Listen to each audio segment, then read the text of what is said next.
Welcome back to Whodunit, where real crimes speak for themselves. Mysteries are unraveled one clue at a time, and the truth is often far more terrifying than fiction.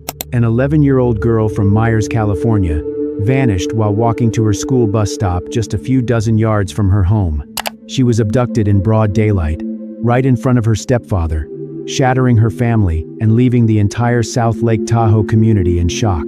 Law enforcement searched tirelessly but failed to uncover a single reliable lead that could identify her kidnapper.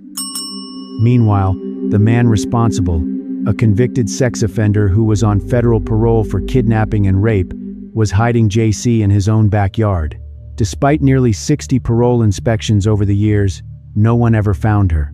Yet throughout those 18 long years, Jaycee's mother never gave up hope that her daughter was still alive somewhere. What she never knew was that Jaycee had been living only 120 meters away from her the entire time. Then, in the year 2009, two campus security officers at the University of California, Berkeley, noticed something that 60 official inspections had failed to see. What they uncovered stunned everyone involved in a way no one could have imagined. The awful things that she had to go through, it's just unbelievable. You enjoy true crime stories, real murder cases, and carefully researched investigations told with respect for the truth. Please help support the channel by subscribing, leaving a like, and sharing this video with others who are passionate about true crime. In the summer of 1991, the small community of Meyers, California, home to about 5,000 residents and located roughly 5 miles southwest of South Lake Tahoe, was surrounded by rolling hills, blanketed with towering ponderosa pine forests. The Probyn family lived in this quiet neighborhood. Terry Probyn was Jaycee's mother, and Carl Probyn was her stepfather. 11-year-old Jaycee Lee Dugard was a bright, cheerful little girl with blonde hair and a radiant smile. Friends and neighbors remembered her as kind, innocent, and always full of laughter. On the morning of June 10, 1991, with summer vacation just around the corner and children eagerly anticipating the break, Carl Probyn drove Jaycee to her school bus stop, located only a short distance from their front door. After dropping her off, he returned to the yard to continue his morning chores. Just minutes later, a gray sedan pulled up beside Jaycee. Phillip Garrido, a 40-year-old man from Antioch, California, approximately 190 miles to the west, stepped out of the vehicle. He used a stun gun to incapacitate the 11-year-old girl, standing at the bus stop before forcing her into the car. Nancy Garrido remained behind the wheel. The entire kidnapping took only a matter of seconds. Carl Probyn was still in the yard when he noticed the gray sedan stop. He watched as a man got out and forced his stepdaughter into the vehicle before he could even comprehend what was happening. He immediately jumped onto his bicycle and chased after the car, but it disappeared before he could get close. Standing helplessly as the vehicle vanished from sight, Carl rushed back inside the house and dialed 911. Several other witnesses caught parts of the abduction, but no one managed to see the license plate, and no one could provide enough detail to turn what they had witnessed into a useful lead. The El Dorado County Sheriff's Office immediately launched an investigation. The search for Jaycee Dugard began on June 10, 1991, and quickly became one of the largest search efforts in the county's history. Thousands of volunteers from throughout the South Lake Tahoe area joined the search alongside tracking dogs, helicopters, and agents from the Sacramento office of the FBI. Thousands of tips poured in from across California and Nevada. Every report was investigated. Every lead was followed. None of them led to Jaycee. Carl Probyn provided investigators with a description of the gray sedan and the man who had used a stun gun. But without a license plate number or any distinctive identifying features, there was no practical way to narrow the search among the millions of gray vehicles registered throughout California. Investigators concentrated their efforts around South Lake Tahoe and nearby parts of Nevada. The investigation never expanded into the San Francisco Bay Area. It never reached Contra Costa County or the city of Antioch in the East Bay, located approximately 190 miles west of South Lake Tahoe, where Phillip Garrido was living and where Jaycee was being held captive. Within only a few weeks, the investigation reached a dead end. As the years passed, the case gradually grew cold.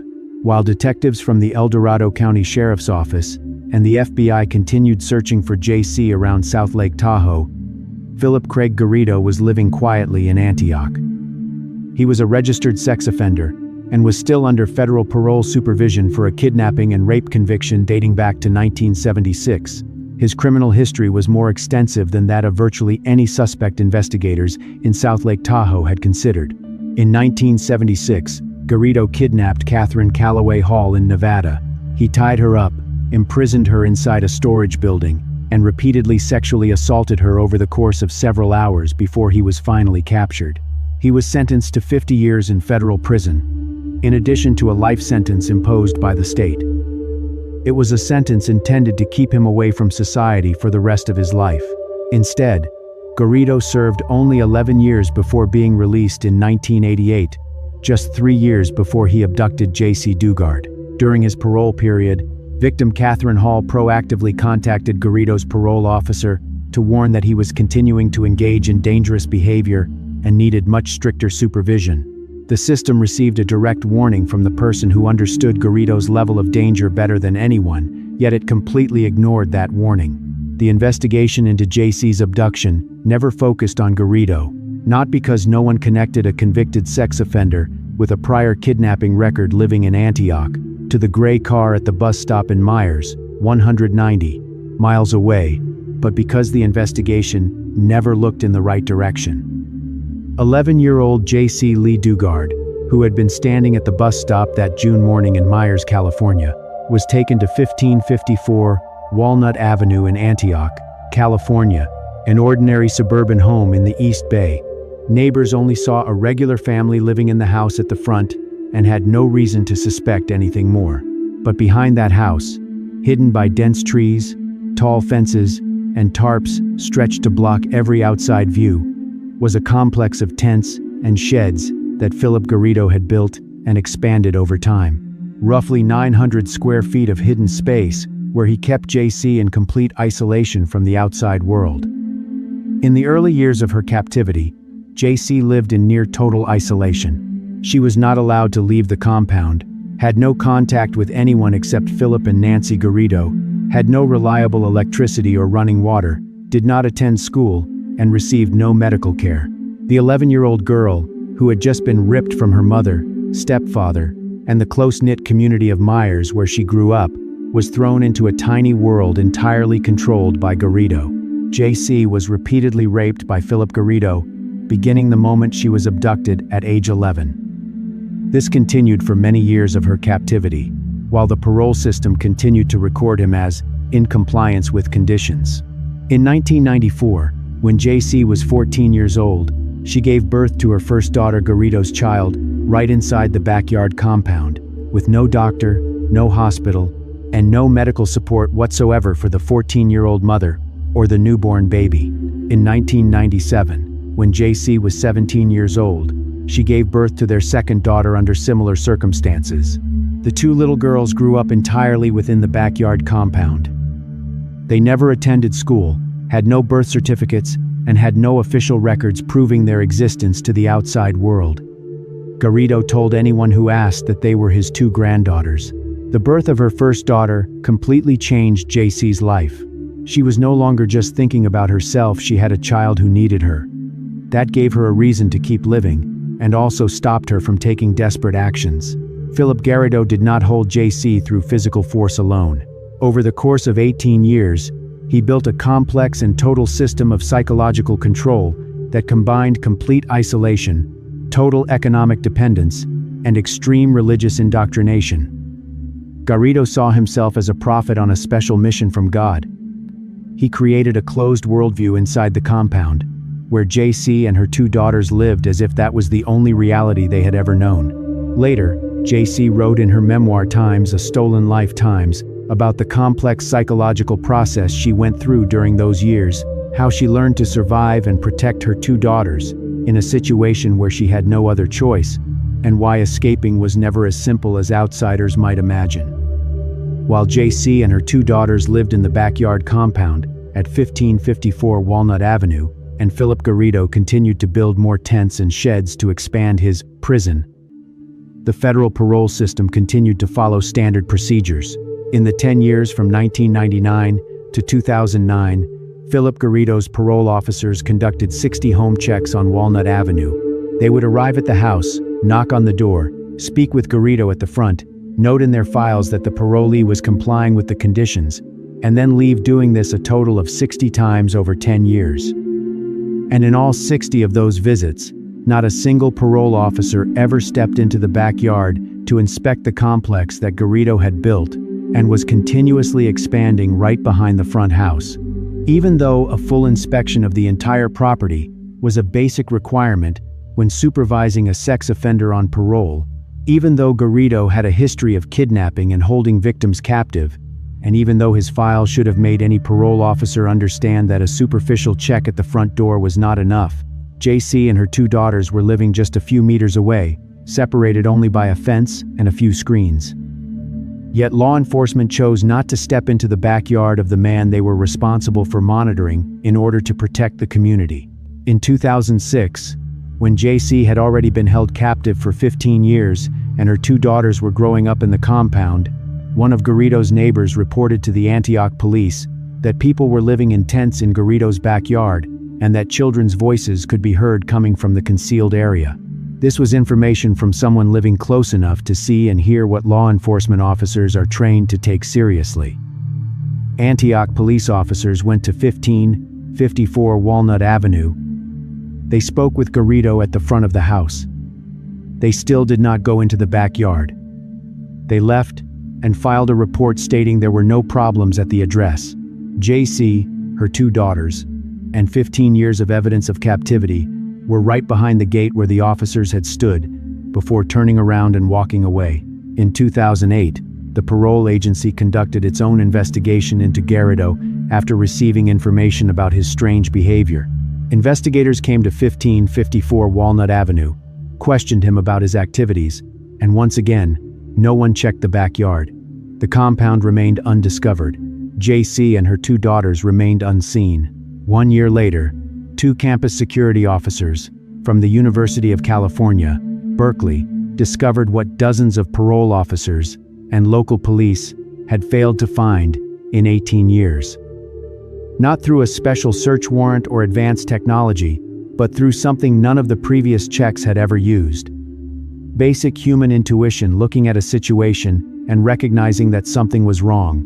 On August 24, 2009, Phillip Garrido arrived on the UC Berkeley campus in Berkeley, California, with the 2 teenage daughters he had fathered with Jaycee Dugard to request permission to hold a religious event for his group called God's Desire.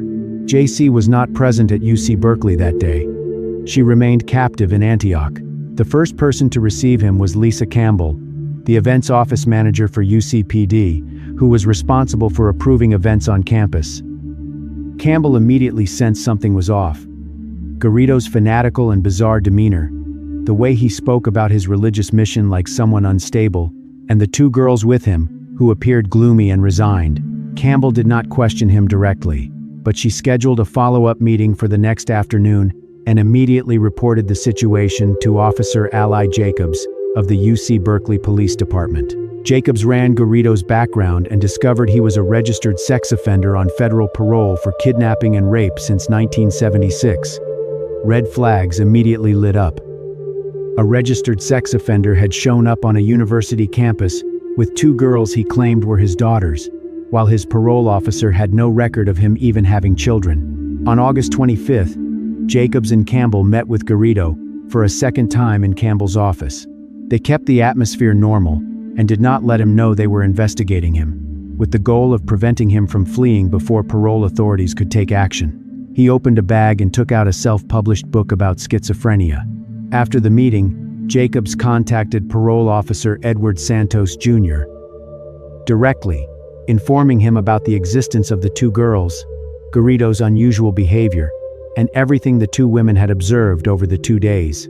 Santos recognized this as significant new information not in Garrido's file and immediately summoned him to the parole office in Concord, requiring him to bring everyone with him. On August 26, 2009, Garrido arrived at the Concord parole office with Nancy Garrido, the 2 teenage girls, and a young woman he introduced as Alyssa, telling investigators she was his granddaughter.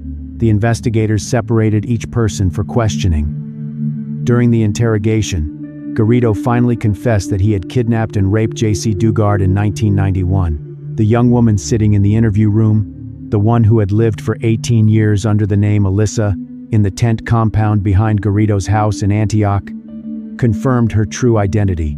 The 11-year-old girl who had once stood waiting for the bus in Meyers, California. On the morning of June 10, 1991, the girl whose stepfather, Carl Probin, he had jumped on his bicycle and chased the kidnapper's car, but couldn't catch up, had now become a 29-year-old woman.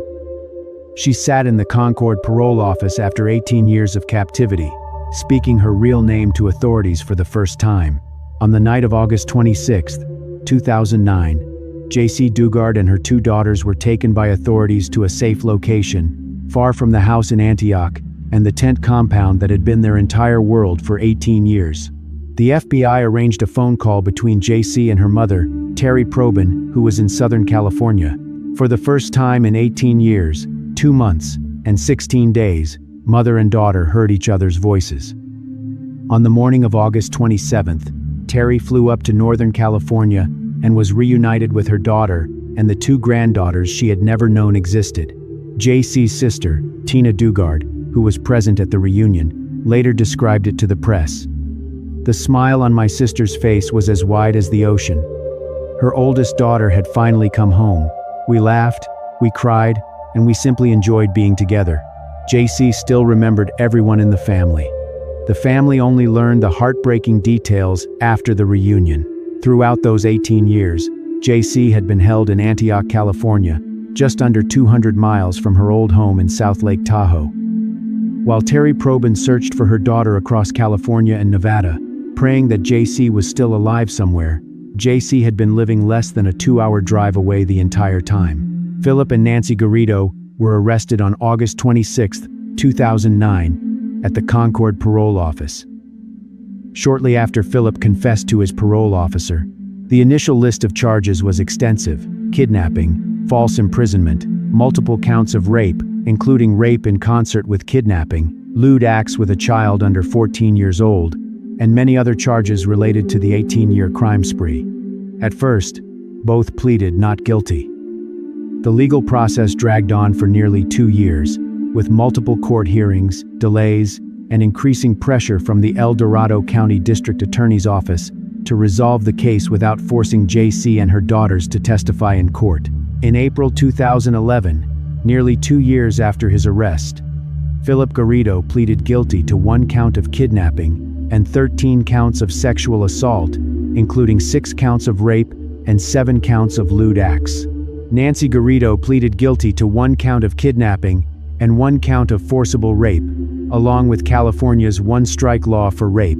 This deal was reached after prosecutors agreed to drop several charges against Nancy Garrido in exchange for Phillip pleading guilty to nearly the entire indictment. Both waived their right to appeal as part of the agreement. The plea deal was partly designed to protect Jaycee and her 2 daughters from having to testify in court. Immediately after both pleaded guilty, Jaycee released a statement: "I feel relieved that Phillip and Nancy Garrido have finally admitted their guilt and confessed to the crimes they committed against me and my family." In June 2011, the sentencing hearing was held at the El Dorado County Superior Court in Placerville, California. Jaycee was not present in the courtroom. In her statement, she wrote, "I choose not to be here today because I refuse to waste even 1 more second of my life in your presence. Everything you did to me was wrong, and I hope that one day you will realize that I hated every single second of every single day for 18 years. You stole my life and the life of my family." She also wrote about Nancy Garrido, "There is no God in this universe who would condone what you have done. I hope both of you have as many sleepless nights as I have had." Jaycee's statement was read aloud in the courtroom by her mother, Terry Probin, the woman who had lost her daughter 18 years earlier. Judge Douglas C. Pfister called Phillip Garrido a textbook example of a sexual predator and handed down the sentences. Phillip Garrido, 431 years to life in prison. Nancy Garrido, 36 years to life in prison. Nancy Garrido received the maximum sentence possible under the criminal laws in effect in 1991, the time the crimes were committed. Phillip Garrido, who was 60 years old at the time, would not be eligible for parole for many decades. The 431-year sentence ensured he would die in a California prison. After the sentences were announced, the remaining question was not about the Garridos themselves, but about the system that had allowed this to happen. Phillip Garrido was a registered sex offender on federal parole for kidnapping and rape since 1976. When he kidnapped Jaycee in 1991, the parole system knew exactly who he was and what he was capable of, yet it failed to stop him. Over the next 18 years, dozens of officers visited his home to check parole conditions, but none of them ever stepped into the hidden compound behind the house where Jaycee was being held with her 2 daughters. A neighbor reported suspicious activity at the Garrido home to police in 2006, but no meaningful action was taken. Investigators visited the house in 2008. They still did not check the backyard compound. Jaycee later sued the state of California for these systemic failures. California agreed to pay her $20 million, the largest settlement in state history, for failures of the parole system, and acknowledged that what happened to Jaycee Dugard over those 18 years was not only the crime of Phillip, Nancy Garrido, but also a systemic failure by those tasked with preventing exactly that. In the years following her rescue, Jaycee not only survived but thrived in a way that her former therapist described to the press as doing extraordinarily well. She has become a proud woman who speaks with pride about what she has accomplished in the years since she left the backyard compound in Antioch.